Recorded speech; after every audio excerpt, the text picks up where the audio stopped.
Hi guys, मैं मानव सिंह और आप लोग का अपने यूट्यूब चैनल कैरियर पॉइंट में स्वागत है दोस्तों। तो इसके पहले जो है मैं कक्षा 12 की फिजिक्स में शुरू किया था। एक पहला पार्ट मैं अपलोड कर चुका हूं। आज मैं पार्ट 2 लेकर आपके सामने हाजिर हुआ हूं।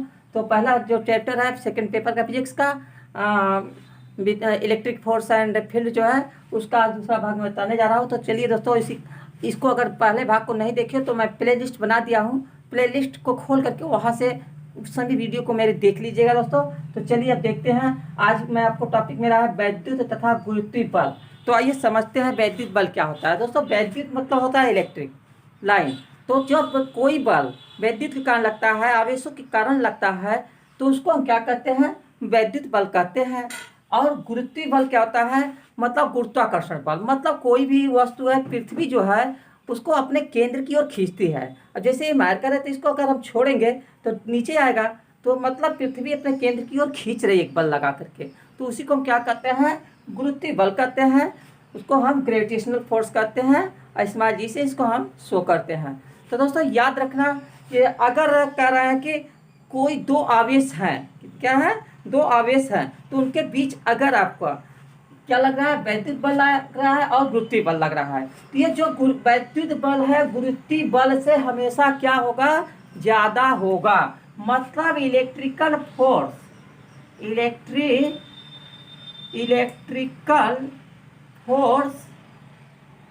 Is always greater than gravitational force. मतलब इलेक्ट्रिक बल जो है, वैद्युत बल हमेशा गुरुत्वीय बल से ज्यादा होगा। ये हमेशा रखना याद। कंपटीशन में पूछा जाता है कि कौन सा बल ज्यादा होगा, तो तुरंत लिखना कि इलेक्ट्रिक बल जो है वैद्युत बल हो वो तेज लगता है गुरुत्वीय बल की अपेक्षा। तो ये तो हो गया। तो चलिए अब चलिए गाइज, मैं अब आपको समझाता हूँ वैद्युत क्षेत्र की तीव्रता। मतलब वैद्युत क्षेत्र जो बनता है उसकी तीव्रता क्या होगी। तभी वैद्युत क्षेत्र में पहले बता चुका हूँ कि कोई आवेश है, उसका जहाँ तक प्रभाव होता है उसे हम क्या कहते हैं? वैद्युत क्षेत्र कहते हैं। तो उसकी तीव्रता कैसे निकालेंगे? क्या होता है? Intensity of electric field. तो इसको हम किससे शो करते हैं? ई से दिखाते हैं। ठीक है, इसको किससे दिखाया जाता है? शो करते हैं ई से। तो ई से दिखाते हैं। तो वैद्युत क्षेत्र की तीव्रता आप लोग कॉपी कलम लेकर के लिख लीजिए। मैं बोल रहा हूँ कि किसी वैद्युत क्षेत्र के भीतर, क्या? किसी वैद्युत क्षेत्र के भीतर किसी बिंदु पर वैद्युत क्षेत्र की तीव्रता उस बिंदु पर रखे एकांक धन आवेश पर कार्य करने वाले बल के बराबर होती है। या तो ऐसे डिफिनीशन बोल दो, या ऐसे कह सकते हो किसी वैद्युत क्षेत्र के अंदर इकाई आवेश पर लगने वाले बल को ही क्या कहते हैं? वैद्युत क्षेत्र की तीव्रता कहते हैं। तो अगर दोस्तों वैद्युत क्षेत्र की तीव्रता जो है ई है, तीव्रता हो गई आपके ई, तीव्रता हो गई हमारी ई हो गया।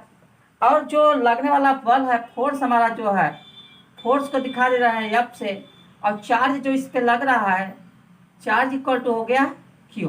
तो हमेशा कौन सा इसमें लेना है? हमको प्लस क्यू लिखना है। तो जैसे हमारा ये हो गया, ये यहाँ पर कोई भी है और इस पर क्यू चार्ज यहाँ पर लगा हुआ है प्लस क्यू।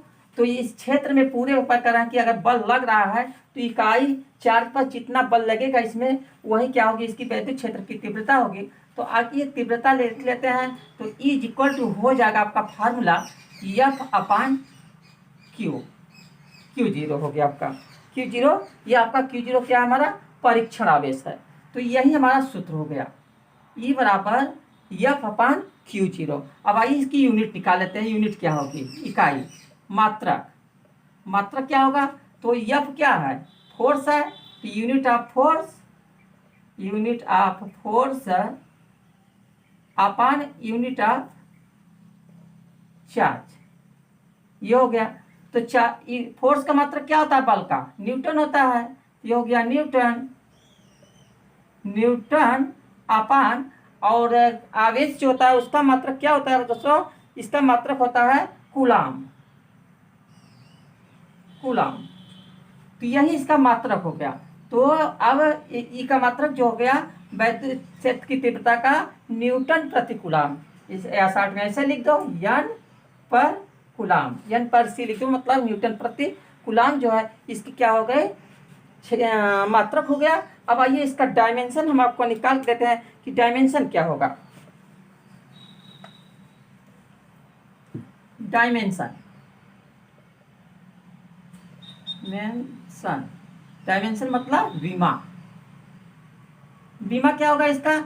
अभी आपने फार्मूला पढ़ा, ई इक्वल टू होता क्या है, एफ अपान क्यू जीरो होता है।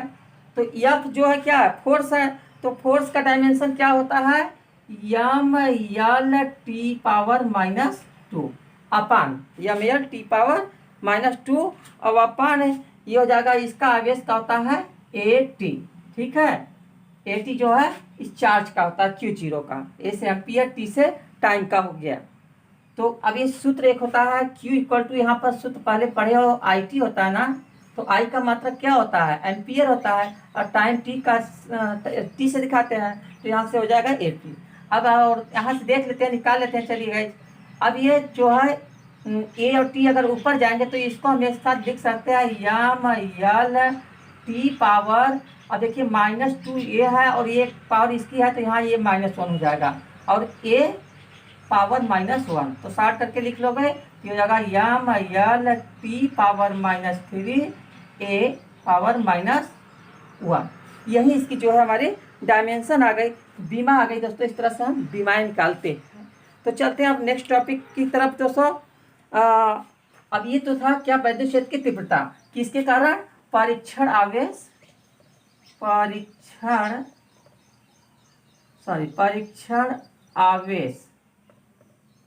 परीक्षण आवेश क्यू जीरो के कारण, यह भी किसमें पड़ेगा, परीक्षण आवेश जो क्यू जीरो होता है अभी दिखाए, उसके कारण ये तीव्रता इस तरह से निकलेगी।